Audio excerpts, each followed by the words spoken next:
There's a specific kind of power that most people overlook entirely when they think about dealing with a narcissist, because almost everyone assumes power in these dynamics has to be loud. It has to look like winning an argument, delivering the perfect comeback, standing your ground in a confrontation dramatic enough that everyone watching understands exactly who came out ahead. But if you've spent any real time inside one of these relationships, you already know something that contradicts this assumption completely. The loudest moments are rarely the ones that actually shift anything. The quiet ones are. And there are specific, identifiable things, 6 of them, that consistently produce genuine loss of control in narcissistic psychology without ever requiring a single raised voice, a single argument, or a single moment that would look, to an outside observer, like conflict at all. This is what we're exploring today, and I want to frame it precisely, because the phrase lose control deserves real definition before we go further. We're not talking about provoking anger, which, as we've traced throughout other explorations in this series, is actually one of the easiest reactions to produce and one of the least useful, because anger confirms exactly the kind of engagement this psychology depends on to remain stable. We're talking about something considerably more specific. Moments where the internal structure that normally organizes and directs this behavior genuinely falters, where the usual tools simply don't produce their usual effect, and where this failure becomes visible, however briefly, in ways that reveal just how much of that control was always more fragile than it appeared. Let's start with the first thing, because it's foundational to everything else we'll cover. Refusing to supply the reaction a provocation is designed to extract. This sounds simple, almost too simple to warrant its own explanation, but it's worth understanding precisely why this specific refusal produces such a disproportionate effect. Every provocation, whether it's a sharp comment, a manufactured crisis, or a deliberately hurtful observation, is built on an assumption, usually accurate, that it will produce a predictable, specific reaction. The provocation isn't really the point. The reaction is the point. It's the actual product being sought, the confirmation that this particular lever still pulls the particular response it's always pulled before. When that reaction simply doesn't arrive, something happens that's worth understanding mechanically rather than just intuitively. The provocation doesn't disappear into nothing. It sits there, unmet, unconfirmed, and this absence creates a kind of feedback vacuum that narcissistic psychology has very little capacity to tolerate, because it removes the one piece of information this entire system depends on to know whether its methods are still working. This is why you'll often see, in response to a single successfully withheld reaction, an almost immediate escalation, a sharper version of the same provocation, delivered specifically to test whether the absence was a fluke or a genuine shift. This escalation isn't evidence that withholding the reaction failed. It's evidence that it worked precisely as expected, because a system doesn't escalate its effort to produce a response it's already reliably getting. Let's talk about the second thing, one that operates through a related but distinct mechanism, asking a genuinely calm, specific question instead of responding with an accusation. This is worth explaining carefully because it's frequently misunderstood as simply another form of the first thing when it actually functions quite differently. An accusation, however accurate, gives a narcissist something familiar to work with, something to deny, minimize, or redirect using tools they've had years of practice deploying. A calm, specific question does something considerably more disruptive because it doesn't hand over a target to defend against. It simply requests information, delivered without the emotional charge that would normally signal how to respond. Consider the difference between "you always do this to me" and "what was the reasoning behind that specific decision?" The first statement is familiar territory, an accusation that can be met with counter-accusation, deflection, or wounded defensiveness, all well-rehearsed moves. The second statement offers none of these familiar entry points. It simply sits there, requiring an actual answer, and because narcissistic behavior is rarely built on coherent, defensible reasoning in the first place, this kind of question frequently produces a visible stumble. a moment where the absence of any real answer becomes momentarily undeniable, even to the person being asked. This is worth understanding as genuinely destabilizing precisely because it removes the emotional cover that accusations, however justified, always provide. Let's move to the third thing, because it connects to something we've traced extensively throughout this series, but deserves specific attention here as its own distinct tool, allowing silence to remain unfilled. Most people, in ordinary conversation, feel an almost automatic pull to fill silence, to soften an awkward pause with reassurance, clarification, or some kind of verbal bridge back to comfortable territory. Narcissistic psychology tends to depend on this automatic impulse considerably more than most people realize, because unfilled silence, particularly after a statement designed to produce guilt, confusion, or immediate reassurance, removes exactly the response the statement was built to extract. Here's what's worth understanding about why this specific tool works so reliably. A pause that stretches slightly longer than comfortable creates genuine uncertainty about how the previous statement landed, and this uncertainty, for a psychology that depends on continuous, real-time feedback about its own impact, is considerably more uncomfortable than an angry response would be. Anger, after all, is information. Silence is the absence of information, and absence of information forces exactly the kind of unmanaged waiting this entire structure was built to avoid. Learning to let silence simply exist, without rushing to explain, soften, or fill it, is one of the most quietly powerful tools available, precisely because it requires no words at all, only the discipline to resist an urge that feels, in the moment, almost involuntary. Let's introduce the fourth thing, because it deserves the fuller treatment we'll give it in the next part of this exploration. Maintaining visible enjoyment of something entirely unconnected to the narcissist in their presence, without performing it for their benefit or seeking their approval of it. This one is worth setting up carefully here, because it touches something considerably deeper than the first three tools, revealing a specific kind of vulnerability in narcissistic psychology that we haven't yet fully examined in this series. The particular difficulty this psychology has tolerating evidence that your internal experience of joy, interest, or satisfaction doesn't actually require their involvement or their permission in order to exist fully and completely in front of them. Understanding exactly why this fourth thing, along with the remaining two we haven't yet introduced, produces such a specific and reliable kind of destabilization, and how all six of these things work together as a coherent set of tools rather than six disconnected tricks, is exactly where we need to go next. Let's go directly into that fourth thing, because it deserves the full explanation we set up at the end of part 1. Maintaining visible enjoyment of something entirely unconnected to the narcissist in their presence, without performing it for their benefit or seeking their approval of it. This is worth distinguishing carefully from simply being happy in general, because the specific quality that matters here is proximity combined with independence. It's one thing to be happy somewhere far away from a narcissist, where your joy never has to register in their presence at all. It's a considerably different thing to be genuinely, visibly absorbed in something you enjoy while they're actually in the room, without that enjoyment being interrupted, diminished, or redirected toward including them. Here's why this specific combination is so quietly destabilizing. Remember everything we've traced throughout this entire series about what narcissistic psychology depends on to remain stable. Continuous confirmation of its own centrality, its own significance in shaping the emotional experience of the people around it. Genuine, unbothered enjoyment happening directly in front of them, completely independent of anything they've said or done, directly contradicts this centrality in a way that's difficult to argue with or reframe, because there's nothing being said that invites argument at all.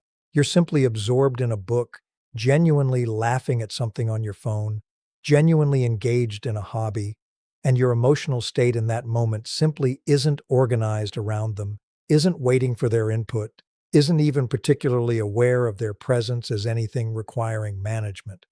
This tends to produce a specific, recognizable response worth watching for directly, an attempt to interrupt or redirect the enjoyment, sometimes through a seemingly innocent question, sometimes through a comment designed to introduce a small dose of doubt or distraction, sometimes through outright annoyance that seems disproportionate to whatever small, unrelated thing is actually happening.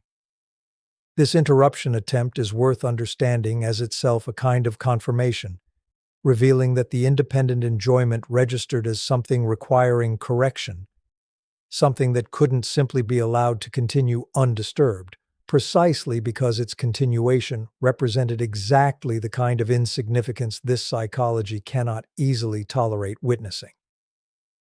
Let's talk about the fifth thing, one that connects to something we discussed extensively in earlier explorations throughout this series, but deserves specific attention as its own distinct tool: declining to explain a decision that doesn't actually require justification. This is worth understanding as different from simple boundary setting in the way it's usually discussed, because the specific power here lies in the absence of explanation itself, not in the boundary's content. Most people, even people who've become relatively skilled at holding boundaries, still feel a strong pull to justify those boundaries, to offer reasoning that makes the boundary feel more defensible, more reasonable, less likely to produce conflict. Here's what's worth understanding about why withholding this justification specifically produces destabilization rather than simply holding firm on the boundary itself. An explained boundary gives a narcissist something to work with, some reasoning to dispute, reframe, or pick apart, searching for the thread that might unravel the whole thing. An unexplained boundary offers none of this material. "I'm not going to do that," stated plainly, without an accompanying justification, forecloses the entire avenue of debate that explanation would otherwise open. This tends to produce visible frustration precisely because there's nothing to actually argue with, no reasoning to challenge, no logic to expose as flawed, just a simple, complete statement that doesn't require anyone's agreement in order to stand. Now let's talk about the sixth and final thing, because it ties together everything we've discussed across this entire exploration into its most complete form. Demonstrating, through action rather than statement, that your plans for the future genuinely don't include contingencies built around them. This is worth understanding as considerably more powerful than any explicit statement of independence could ever be, because statements can be argued with and actions built quietly, without any announcement or performance, offer nothing to dispute at all. This might look like making a significant decision, moving, changing jobs, pursuing an opportunity without seeking input, without waiting for approval, without even necessarily informing them until after the decision has already been made and set into motion. This is worth understanding as the deepest and most complete version of everything we've traced throughout this entire exploration, because it demonstrates, through lived reality rather than through any single interaction, that an entire life is being built independently, without requiring their awareness, their permission, or their participation in order to move forward. This tends to produce the most significant destabilization of all six things we've covered, precisely because it can't be addressed through any single conversation or any single moment of pushback. It simply exists, continuing forward regardless of any reaction it produces, revealing, more thoroughly than anything else we've discussed, exactly how peripheral their involvement has actually become. Let's bring these six things together now, because understanding what they share underneath their different surface forms is what makes them genuinely useful, rather than simply six separate, disconnected observations. Withholding the expected reaction, asking calm questions instead of offering accusations, allowing silence to remain unfilled, maintaining genuine enjoyment independent of their presence, declining to justify decisions that don't require justification, and building a life that doesn't require their input. All six of these share a single underlying quality worth naming directly. None of them require confrontation, none of them require raised voices, and none of them require you to actively try to destabilize anyone at all. They simply require you to stop supplying something this psychology has always depended on, whether that's a reaction, an argument, discomfort with silence, performed unhappiness, justification, or contingency planning built around someone else's approval. This is worth understanding as the deepest insight available in this entire exploration. These 6 things don't work because they're clever tactics specifically engineered to produce someone else's collapse. They work because they represent what genuine, settled autonomy actually looks like in practice. And narcissistic psychology has no established defense against autonomy that isn't performing for anyone, isn't seeking anyone's engagement, and isn't organized in any way around producing a particular reaction in someone else. The loss of control these 6 things produce isn't something you're doing to them. It's simply what becomes visible when someone stops needing anything from a system that was built entirely around being needed. And that visibility, quiet as it is, turns out to be considerably more disruptive than any argument you could ever hope to win. Let's bring this entire exploration to its conclusion by addressing something important that we haven't yet examined directly. Why understanding these 6 things matters considerably less as a set of techniques to deploy strategically, and considerably more as a description of what genuine autonomy actually looks like once it's already developed. This distinction, which we've touched on throughout other explorations in this series, deserves to be stated with real clarity here, because it's the difference between using this exploration well and misusing it entirely. Here's the paradox worth understanding precisely. If you approach these 6 things as a deliberate strategy, consciously withholding reactions specifically to produce destabilization, consciously asking calm questions specifically as a tactic, consciously performing independent enjoyment specifically to provoke a particular response, something subtle but important changes about their actual function. They stop being genuine expressions of autonomy and become instead a more sophisticated version of exactly the engagement this entire series has spent so much time explaining doesn't actually work. A withheld reaction that's secretly still oriented around producing a specific effect in someone else is still, underneath its calm surface, still organized around their reaction, still keeping some portion of your attention fixed on how they're responding to your carefully deployed technique. This is worth sitting with directly, because it explains something that might otherwise seem contradictory about everything we've traced throughout this exploration. The 6 things that genuinely produce this kind of quiet destabilization only work reliably when they're not being deployed as destabilization tactics at all, when they're simply the natural, unforced result of someone who has genuinely stopped needing anything from this particular relationship, this particular person's approval, or this particular dynamic's continuation. The moment they become conscious strategy, aimed specifically at producing someone else's loss of control, they collapse back into exactly the kind of engagement that keeps this entire system fed rather than genuinely starved of what it depends on. This matters enormously for how you should actually use everything we've discussed across this exploration going forward.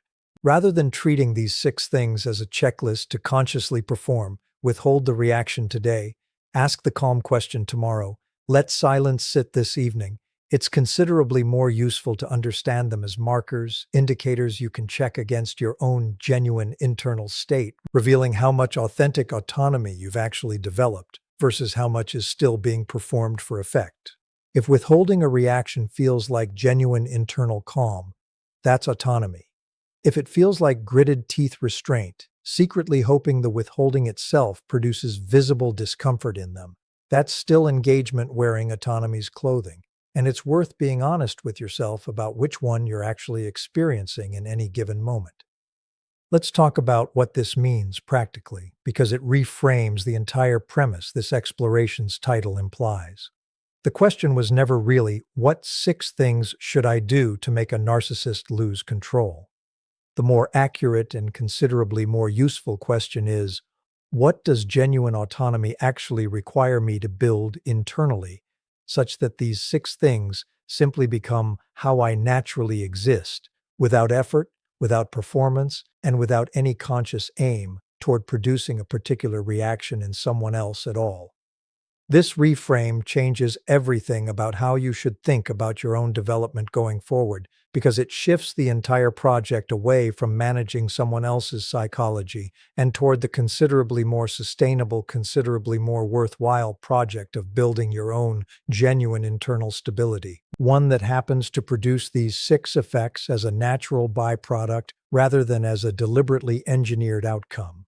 Here's the deepest insight worth carrying forward from everything we've traced across this entire exploration. The 6 things we've discussed: withholding expected reactions, asking calm questions instead of offering accusations, allowing silence to remain unfilled, maintaining genuine enjoyment independent of anyone's presence, declining unnecessary justification, and building a life that doesn't require anyone's input, aren't actually about narcissists at all, even though understanding their effect on narcissistic psychology is genuinely useful information. They're about what a fully autonomous, fully self-possessed person naturally does in any relationship with any person, regardless of that person's particular psychology. The fact that this natural way of existing happens to produce visible destabilization in narcissistic psychology, specifically, is simply a byproduct of what that psychology depends on to remain stable. Not evidence that you need a narcissist present in order to practice or benefit from any of these 6 things. This is worth understanding as genuinely liberating, because it means the entire value of everything we've traced throughout this exploration doesn't actually depend on your circumstances continuing to involve a narcissist at all. If you develop genuine comfort with holding reactions you don't actually feel, genuine comfort asking direct questions instead of leading with accusation, genuine comfort with unfilled silence, genuine capacity for enjoyment that doesn't require anyone's participation or approval, genuine willingness to hold boundaries without justifying them, and genuine confidence building a life around your own decisions rather than anyone else's anticipated reaction, these capacities serve you everywhere, in every relationship, for the rest of your life, entirely independent of whether you ever encounter another narcissist again. So if there's one thing worth carrying forward from everything we've explored across this entire series, let it be this: you were never actually looking for 6 tricks to defeat someone else's fragile ego. What you were actually building this entire time, through every exploration we've traced together, was something considerably more valuable and considerably more permanent.